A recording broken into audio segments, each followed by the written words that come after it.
Pria ini namanya Kim Hyun, seorang penulis sukses tapi punya banyak masalah. Akibatnya, hampir 7 tahun Kim Hyun gak bisa nulis sama sekali, membuat investornya merasa dirugikan. Sunmo manajernya berusaha meyakinkan investor. Dia bilang kalau Kim Hyun sedang nulis buku di Swiss, berharap investor percaya, tapi semua itu sia-sia. Waktu karyawannya bilang kalau Kim Hyun ternyata ada di Korea. Mendengar itu, Sunmo langsung minta bukti. 잡았다!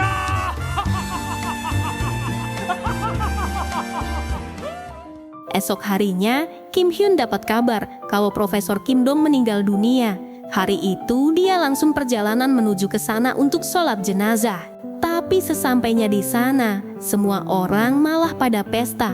Ternyata, Sunmo sengaja membohonginya biar Kim Hyun mau datang ke acara ulang tahun Profesor. 어이 김현수. Waktu kumpul, Sunmo menerima telepon, tapi dia malah menjauh, membuat Kim Hyun penasaran. 누군데? 왜 아무도 안 해? 저 새끼 여자이냐? 엄마겠지.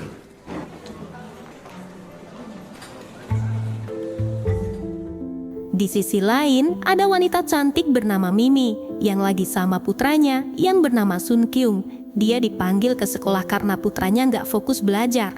평소답지 않게 수업 시간에 집중도 못하고 우리 집에 문제 있어? 없답니다. Yang ternyata masalahnya cuma satu, pacar Sun Kyung disolder sama orang lain. Itulah sebabnya Sun Kyung merasa sangat konyol. Kenapa lubang charger yang telah ia jaga malah disolder sama tukang bor? 헤어지자. 나 임신했어. 우리 그거 안 했잖아. 얘 아니야. Malam harinya, Kim Hyun pergi ke rumah Namjin. Dia adalah temannya yang juga seprofesi, tapi rumah itu sepi, jadi dia ngintip di jendela.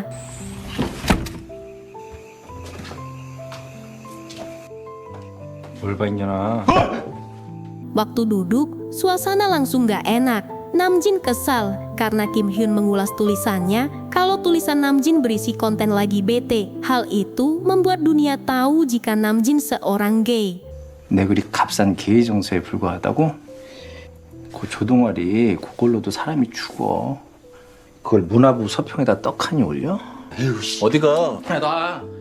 Di sisi lain, Sun Kyung udut di depan rumah tetangganya. Pemilik rumah itu keluar dan ikut nongkrong di sana. Dia adalah Milanta, istri orang yang sulit menjaga hatinya. 나도 한 대만.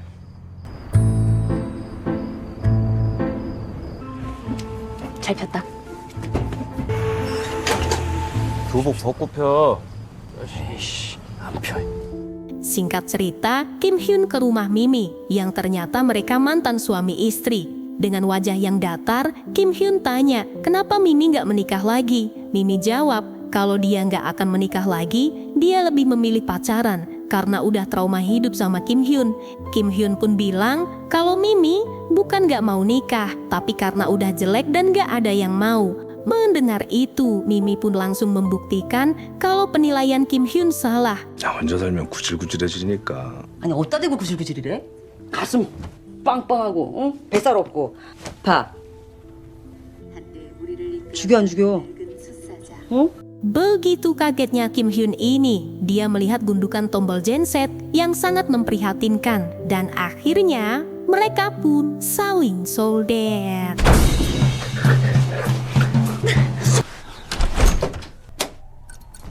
아들 왔어? 뭐라 그랬지? 아빠는 바람 피울 사람이 없어서 엄마는 바람 피냐? 이럴 거면 이혼은 왜 했어 왜? 오해야 성강아 네가 너도 여친 생겨서 할 거 아니야 안 해봤어? Kim pun pulang dengan rasa menyesal karena dia sebenarnya sudah punya istri dan anak lagi yang sekarang tinggal di Amerika. Begitu juga dengan Mimi yang juga ikut stres. 자기야 Ternyata selama ini Mimi kencan dengan Sunmo. Itulah sebabnya Ketika di acara pesta, Sunmo menghindari Kim ketika menerima telepon. 아, 우리 여행 가잖아. 환장하겠어. Kehidupan Kim Hyun pun berubah, dia jarang mengurus rumahnya. Bahkan, susu yang diminum dari kulkas pun basi. Tak lama kemudian, Eugene datang ke sana bawa makanan sambil nunjukin karya tulisnya. Mereka berdua minum bersama sampai larut malam. Karena Eugene terlalu banyak minum, Kim memesan taksi untuknya. Tapi, ucapan Eugene bikin Kim Hyun merinding. 저 선생님 사랑하고 있어요.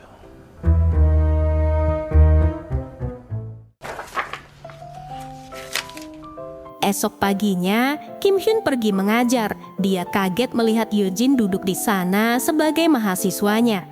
출석 부릅니다. 서정현. 네. 김도희. 네. 유진. 네. Waktu menuju kantin, Kim Hyun langsung tanya apakah Eugene ingat kejadian tadi malam. 어제 네. 이번 주까지 변경할 수 있으니까 다른 수업으로 바꿔. 어우, 이 씨네. 방구로들이 왜 이래? 뭐야 이거? 야, 아무것도 아니야. 뭐 좀 먹자. Sesampainya di rumah, Sunmo datang ke sana. Dia mendesak Kim Hyun untuk melanjutkan tulisannya karena investor udah nggak sabar dan Kim bisa kena denda 1 miliar. Selain itu, dia juga pamit kalau besok dia akan pergi keluar kota untuk urusan bisnis. 기한원금 손해금까지 12억이야, 12억. 나 출장도 가. 같이 가? 이 새끼 같은 쓸데없는 소리 좀 하지 마. 아, 꺼져 새끼야. Malam harinya, Mimi telepon. Dia ngabarin kalau Sun Kyung gak mau sekolah lagi. Mendengar itu, dia pun panik karena Kim udah janji sama mantan istrinya. Selama putranya belum masuk kuliah, maka semua biaya dirinya yang nanggung. Tanpa pikir panjang, paginya Kim langsung menemui putranya. Dia minta maaf dan menjelaskan semua apa yang terjadi. Tapi Sun Kyung gak peduli dengan semua ocehan ayahnya. Masalah putranya belum selesai. Mimi malah nyuruh Kim Hyun buat jagain putranya karena dia ada urusan bisnis di luar kota. Tanpa Kim sadari, mantan istrinya ini mau jalan-jalan sama Sunmo. 나 출장 가 있는 동안 성경이 좀 데리고 있어. 나도 갈래. 미친놈이야 저거. 밥 좀 줘. 야! 야, 내가 다달이 너한테 주는 돈이 얼만데. 네가 딴 남자랑 바람 피워서 받는 돈이야. 알았어, 소리 좀. 시발 같은 애 진짜. Waktu di rumah, Sunmo telepon Kim. Dia bilang kalau novel Kim pasti akan sukses besar. Mendengar itu, Kim merasa itu omong kosong dan menutup teleponnya. Setelah cek draft novel milik Eugene, dia baru sadar kalau Sunmo membaca novel itu. Singkat cerita, Mimi bersiap untuk pergi kencan sama Sunmo. Dia menyarankan putranya untuk tidur di rumah ayahnya selama ibunya belum pulang. Tapi Sun Kyung menolak kalau dia akan baik-baik saja di rumah sendirian. 아빠한테 안 간다 이거지? 뭐 이 자식아? 아빠가 더 해로. 오케이. 간다. 오케이.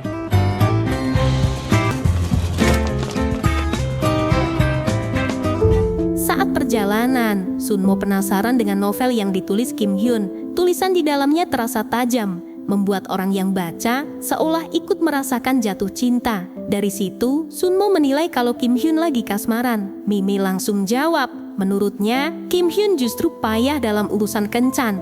Tapi ucapan Sunmo itu membuat pikiran Mimi terusik. Sepanjang liburan, dia malah penasaran wanita mana yang bikin Kim jatuh cinta.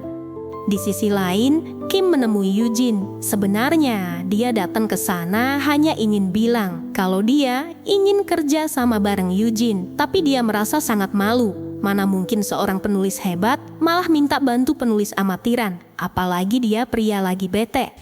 근데 왜 안 오지 안 물어봐? 제 습작 보셨어요? 나 잘 마셨다? 선생님 제 습작. 아, 쪽팔. Di sisi lain, tiba-tiba Milanta nyamperin Sun Kyung dan tanya, kenapa kamu pakai pakaian seperti itu di hari sekolah? Tapi Sun Kyung malah cuekin dia, dan Milanta pun kesal. 야, 근데 왜 너 나한테 인사를 안 해? 저 새끼 웃긴 새끼네. 야! Walaupun Milanta ini udah punya suami, tapi dia ngaku kalau dia punya teman yang suka menyoldernya dan terus-menerus mengikuti Sun Kyung kemanapun dia pergi. 오빠! 해야지 새끼야. 되게 반가운 친구인가 봐요. 나랑 처음 잤던 놈. 나랑? 오케이 느꼈어. Hari yang dibenci pun tiba, di mana penulis amatiran yang dibenci Kim Hyun menjadi dosen di kampus yang sama. Dia adalah Daktarin. Selain itu, Daktarin juga mendapat penghargaan paling bergengsi di dunia yang diberikan untuk karya fiksi novel terbaik. Kim makin stres. Dia merasa putus asa karena otaknya benar-benar nggak bisa buat menulis novel. Saraf otaknya udah konslet, dia mikirin putranya sekaligus putrinya yang ada di Amerika.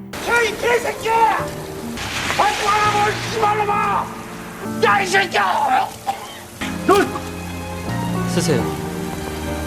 거기서 임마!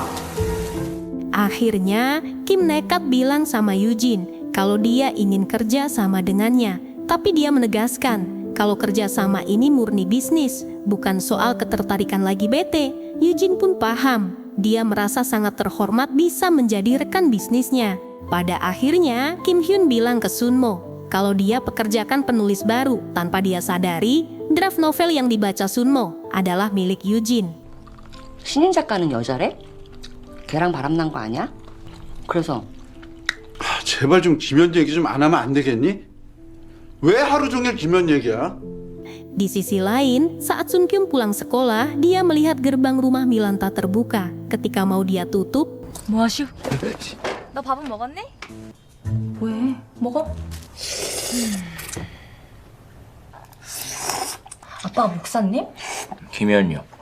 알아요? 모르면 무식한 거네. dimulai dari sinilah mereka akhirnya saling kenal.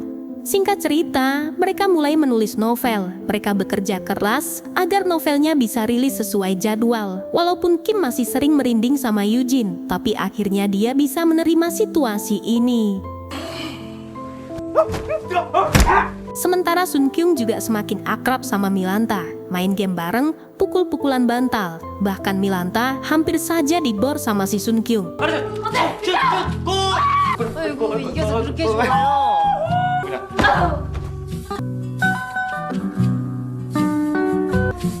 좀 비켜줄래? Sekarang Mimi perjalanan pulang. Bukannya bahagia, mereka malah berantem karena Mimi selalu bahas mantan suaminya, membuat Sunmo makin cemburu. 됐어 진짜.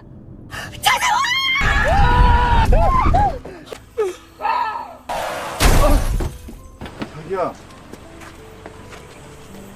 Singkat cerita, Kim pulang ke rumah, tapi dia dikagetkan sama istri barunya yang udah ada di sana. 여보. Malam harinya, Sungmi dapat telepon yang ternyata itu Mimi. Dia ingin bicara sama Kim Hyun, tapi Sungmi malah ngoceh pakai bahasa Inggris dan langsung tutup teleponnya. 여보세요? 자말 말고 튀어오라고. 이 아이들 장난치고 싶지 않으면. Akhirnya, Sun Kyung disidang sama mereka karena ketahuan sering bolos sekolah. Kim mencoba bicara dengan lembut agar Sun mau jujur kemana dia pergi waktu bolos sekolah. Tapi, Sun justru kesal dengan sikap ayahnya yang dianggap pura-pura baik. 학교 학원 다 빼먹고 어디 갔었어? 아빠가 너 혼내는 거 아니니까 얘기해봐. 못 봐주겠네 정말. 이 자식이 오냐오냐 해주니까 세상엔 하기 싫어도 국 잡고 해야 할 일 있는 거야 임마. 엄마 아빠는 멋대로 살면서 나는 왜 안 되는데? 이혼했으면서 둘이 섹스하잖아. 소리 켜. Pertengkaran itu malah berubah arah ketika Sun Kyung menyinggung hubungan orang tuanya. Dia bilang mereka bersikap sesuka hati setelah bercerai. Bahkan Sun Kyung melihat mereka masih saling solder. Ucapan itu membuat Mimi ikut kaget dan suasana rumah semakin kacau. Sun Kyung yang kesal dengan semuanya akhirnya nggak tahan. Tapi ada sesuatu yang sangat mengejutkan. 야, 네 딸이나 그렇게 키워. 어서 훈계질이야. 거지같이 짓고서. 뭐? Begitu kagetnya keluarga ini. Ternyata istri baru Kim dan Sunmo ada di ruang tamu. Melihat situasi itu, Sun Kyung malah ketawa. Dia kemudian membongkar semuanya. Sun Kyung mengatakan kalau Mimi sebenarnya pergi ke Gangwon bersama Sunmo, bukan untuk urusan bisnis. Dia juga mengungkap kalau kedua orang tuanya masih saling solder. Ucapan itu langsung membuat Mimi dan Kim panik sampai menutup mulut Sun Kyung. 아빠 몰랐어? 그 엄마 출장 간 거 아저씨랑 여행 간 거야. 강원도로. 아, 그리고 아줌마, 우리 아빠 우리 엄마랑 바람 피는 거 모르죠? 우리 엄마 우리 아빠 이거 양다리요 양다리. 이런 집구석에서 나만 멀쩡하게 말한 거야.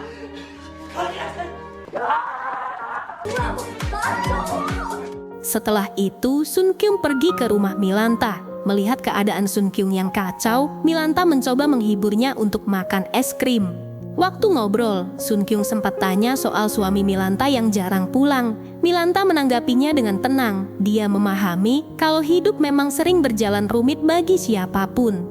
Malam harinya, Sun Kyung mendengar suara Milanta menangis dari dalam kamar. Milanta terlihat lagi meluapkan perasaannya, mengaku kalau cinta kadang datang tanpa bisa dikendalikan. Dia merasa perasaan itu semakin kuat meskipun tahu semuanya nggak akan berjalan mudah. Sun Kyung yang mendengar semuanya langsung terdiam. Dia kaget karena mengira kata-kata itu adalah ungkapan perasaan Milanta untuk dirinya. Keesokan harinya, Sun Kyung sambil cengar-cengir lihatin Milanta. Milanta pun nasehatin dia kalau Sun Kyung nggak boleh terus-terusan hidup tanpa melakukan apapun. Sejak saat itulah sikap Sun Kyung mulai berubah. Bukan berubah jadi baik, tapi berubah jadi konyol. 우리 이제 어디 갈까요? Terlihat jelas kalau bocah itu jatuh cinta sama istri orang. Situasi yang sebenarnya terasa konyol, tapi di saat yang sama juga terlihat menggemaskan.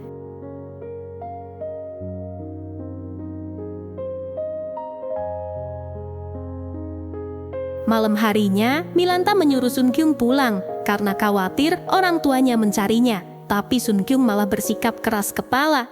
Di tengah situasi itu, Sun Kyung tiba-tiba menunjukkan layar ponselnya ke Milanta. Di layar itu terlihat kalimat pengakuan cinta yang dia tulis untuk Milanta.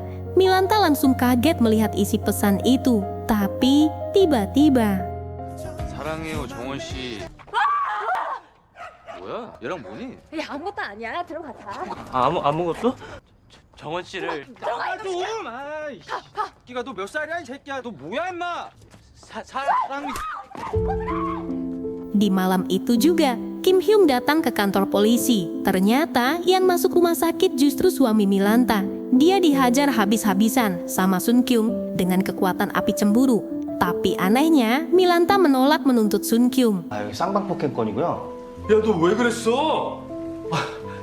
저희도 왜 그랬냐고 묻는데 이 두 분 다 대답을 안 하네요. 근데 왜 보호자분께서 지금 이분 남편은 응급실에 계세요. 감사합니다.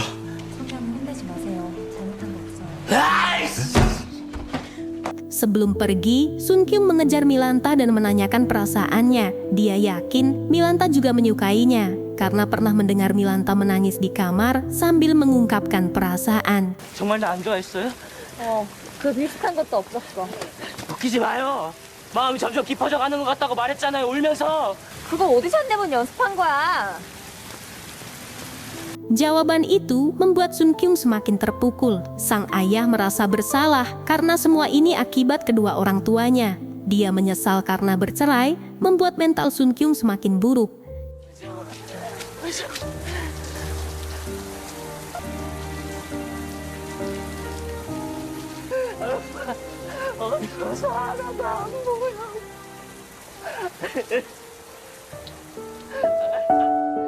Sesampainya di rumah, Kim Hyung menenangkan putranya. Sun Kyung akhirnya meluapkan perasaannya. Dia mengaku hatinya terasa sangat sakit, sampai nggak sanggup menahannya. Kim Hyung hanya bisa memahami perasaan itu. Dia tahu rasa sakit seperti itu memang berat untuk dilalui. Setelah kejadian itu, sekarang giliran ayahnya. Sung Mi udah nggak tahan dikhianati suaminya. Dia memilih untuk cerai karena nggak mau soldernya dicampur sama tipe lain. Sementara Mimi berusaha baikan sama Sunmo. Sunmo juga nggak tahan dan memilih putus. Tapi Mimi nggak mau karena dia sangat mencintainya. Saat mengajar, Kim Hyun mendengar kalau Eugene absen. Dia langsung mencari Eugene ke rumahnya, yang ternyata Eugene lagi berduka.